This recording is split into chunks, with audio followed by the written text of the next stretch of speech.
Ô Pedro Duran, Oi. o que está em jogo nesse julgamento e, na prática, o que pode mudar? O que está em jogo no julgamento é a situação de vexame, humilhação e constrangimento a qual passam homens e mulheres quando precisam visitar um parente, um familiar em um presídio brasileiro. Esse tipo de situação pode acabar com esse julgamento que, inclusive, já tem uma maioria construída de 6 votos.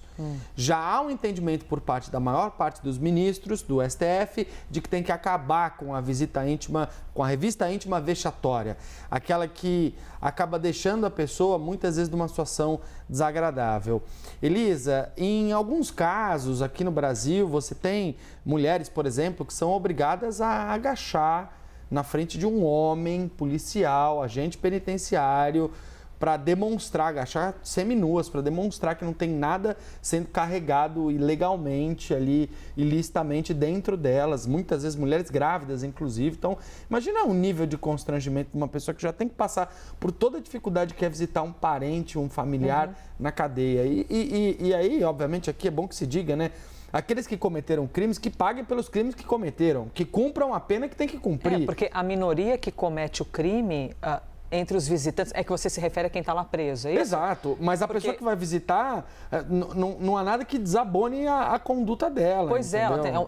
É um parente que vai visitar... Que muitas vezes é inocente, um trabalhador. Exatamente. Né? E aí a minoria, os casos, né, em minoria que ocorrem, às vezes que as pessoas querem entrar escondido com alguma droga, coisa, com acaba arma. criando uma baliza, Sim. generalizando para todo mundo e expondo ao constrangimento. Sim. Essas mulheres, por exemplo. É isso. Então, isso é o que está em jogo. E a outra pergunta que você fez é, o que deve mudar na prática? Na prática muda... Pouca coisa. Por que pouca coisa? Porque já há tecnologias avançadas que têm capacidade de fazer com que as pessoas não passem mais por esse tipo de situação. Na imagem na tela, Elisa, a gente mostra uma dessas tecnologias, que é um scanner corporal, que é usado em todos os presídios aqui de São Paulo, que tem a revista para os visitantes. Então, em vez de passar por aquelas situações, eles passam de roupa por um scanner corporal sem nenhum contato pessoal com o agente.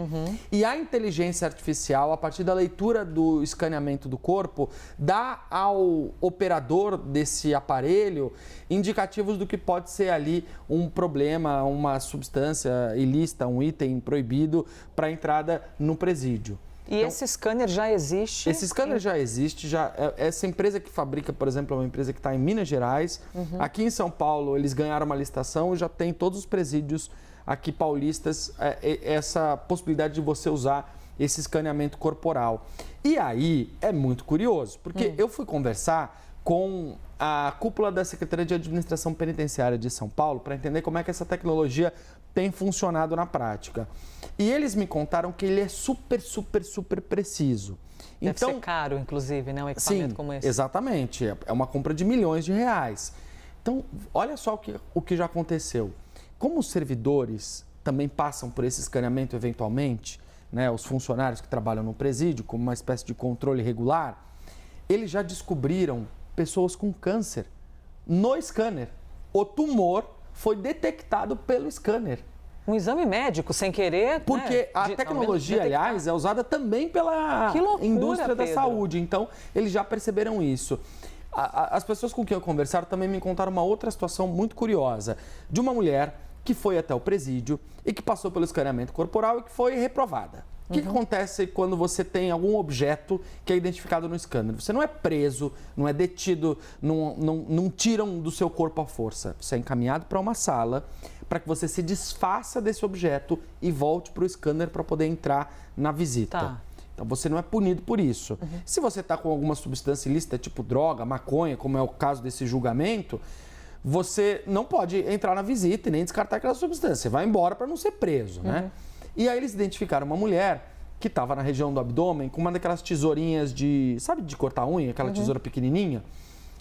E aí isso foi identificado no scanner, o sujeito falou, olha, você vai ter que ir para a salinha, se desfazer do objeto para poder voltar. Ela foi, voltou, apareceu de novo lá. O que eles descobriram? O médico tinha esquecido a tesourinha dentro do abdômen dela durante uma cirurgia. E ela foi identificada no scanner corporal do presídio.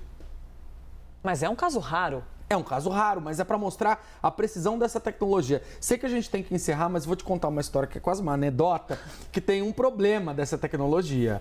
Ela tem um defeito, ela tem uma dificuldade de detectar quando a pessoa tem algumas movimentações intestinais. Então, quando o sujeito tem gases, por exemplo, os gases aparecem com uma mancha mais escura no scanner corporal. E para garantir que não é nenhum tipo de substância ilícita, o que o agente penitenciário fala? Olha, é o seguinte, você está com uma mancha aqui meio escura, sai, dá uma caminhadinha, depois você volta e passa de novo para ver se melhora. Nas suas flatulências. Eu achei essa história super curiosa porque ela mostra como a tecnologia e a inteligência artificial estão cada vez mais presentes na nossa vida e mudando de fato a nossa rotina, né, Elisa? Pedro Duran explicando para a gente, e muito interessante que nós tenhamos acesso a esse tipo de imagem para compreender de que maneira é feita essa vistoria nos presídios.